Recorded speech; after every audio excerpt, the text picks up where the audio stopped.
April 29th, 1945. Okinawa, Japan. A 400-foot cliff rises out of the jungle. The Americans call it Hacksaw Ridge. At the top, thousands of Japanese soldiers, entrenched, armed, waiting. At the bottom, the men of the 77th Infantry Division. They have to climb it. And somewhere among them is a young man from Virginia who has not touched a weapon in 3 years of military service. His name is Desmond Doss, and in the next few hours, he is going to do something that has never been done before or since. Desmond Thomas Doss was born on February 7th, 1919, in Lynchburg, Virginia. His family was poor.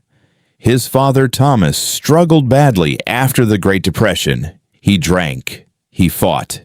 He carried wounds that never healed from the First World War. But his mother, Bertha, was different.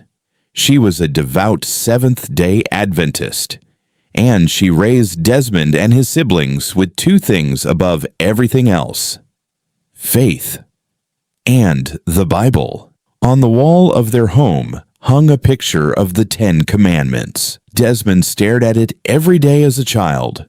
One commandment in particular stayed with him his entire life: "Thou shalt not kill."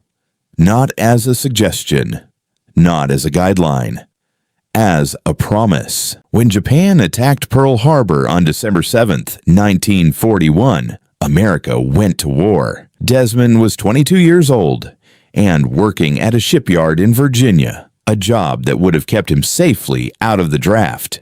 He could have stayed home. He had every reason to. He enlisted anyway, not because he wanted to fight, because he felt his country needed him, because he believed, deeply and completely, that he could serve without ever taking a life. He applied to be a combat medic, a man who runs toward the wounded, who treats injuries under fire, who saves lives instead of taking them.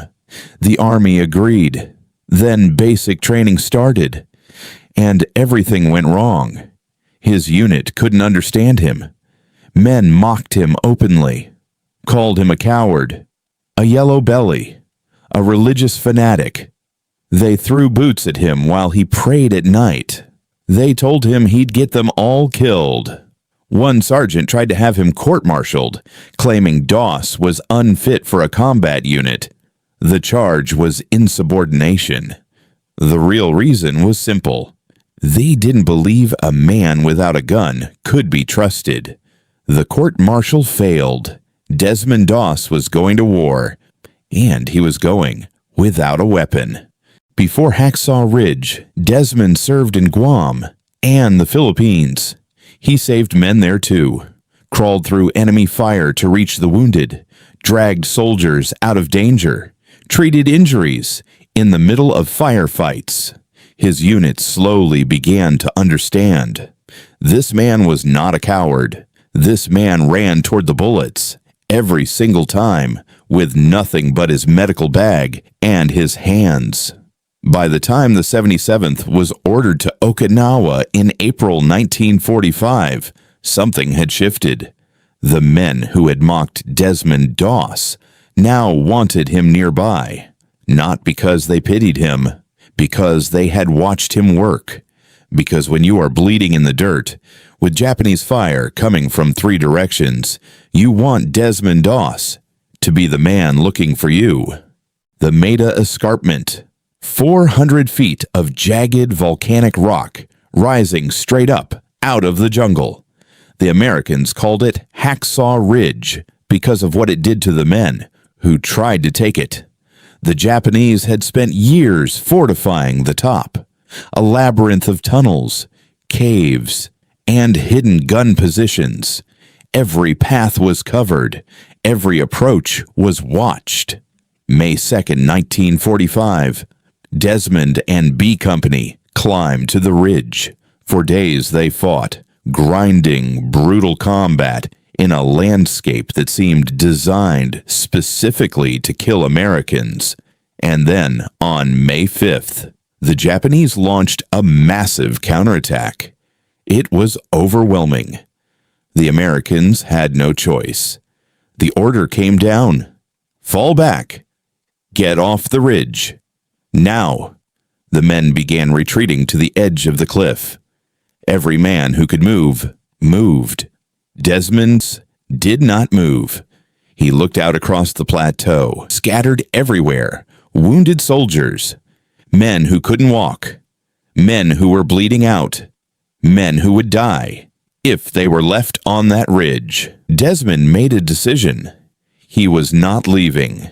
He began moving, alone, across open ground that was still under Japanese fire, moving from man to man, checking each one, dressing wounds, whispering encouragement. And then, one by one, he began dragging them to the edge of the cliff. He had fashioned a rope system, a special knot he had learned, that allowed him to lower a man down the face of the cliff by himself, down, then back up, down, then back up. One man, then another, then another. Japanese were still there, still firing. Desmond moved through it like a man who had made peace with dying, and therefore could not be stopped by the fear of it. He later said he prayed the same prayer over and over through that entire night. Lord, help me get one more. Just one more. When it was finally over, when Desmond Doss was finally too exhausted to go back, the count stood at nearly 75 men, 75 soldiers who had been left for dead on that ridge, all alive, all lowered safely down that cliff by one unarmed man, in one night, alone. But the story doesn't end there. Days later, the Americans finally retook Hacksaw Ridge completely. Desmond was still there, still working. During a night patrol, he was badly wounded by a Japanese grenade. Shrapnel tore into his legs. He lay in a shell crater, bleeding. In the dark, unable to walk, he treated his own wounds as best he could. Then he waited. When the litter bearers finally reached him, he saw another soldier nearby who was more seriously injured. Desmond Doss told them to take that man first. They carried the other soldier down. They came back for Desmond, on the stretcher. Being carried to safety, a sniper's bullet shattered his arm.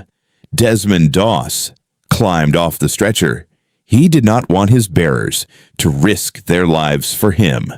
He took a broken rifle stock lying on the ground and used it as a splint for his own arm. Then he walked. On shrapnel-torn legs, with a self-splinted shattered arm, he walked toward safety. That was the last day. Desmond Doss served in combat. On October 12th, 1945, President Harry S. Truman stood before Desmond Doss and placed the Medal of Honor around his neck. It was the first time in American history a conscientious objector had received it.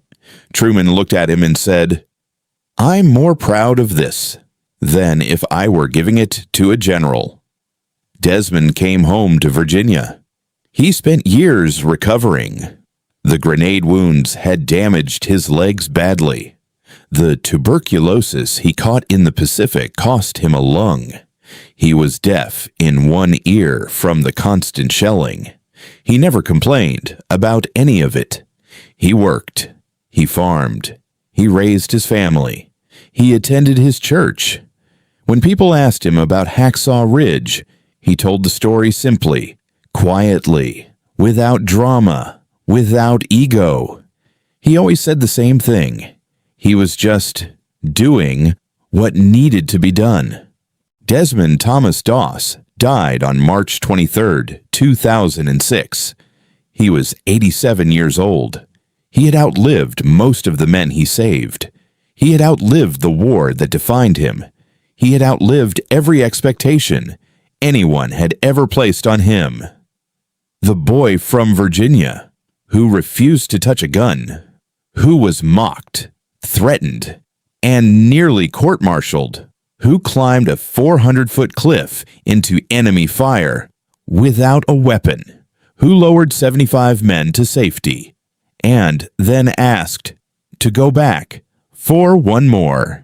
There is a gravestone in Lookout Mountain, Georgia, with his name on it, but his real monument is the 75 men who came home because of him, their children, their grandchildren, the lives that exist today, because one man with no gun and unshakable faith refused to leave them on that ridge. Every war has heroes. Most of them we remember. Desmond Doss was the one we almost forgot. Subscribe, because every forgotten hero deserves to be remembered.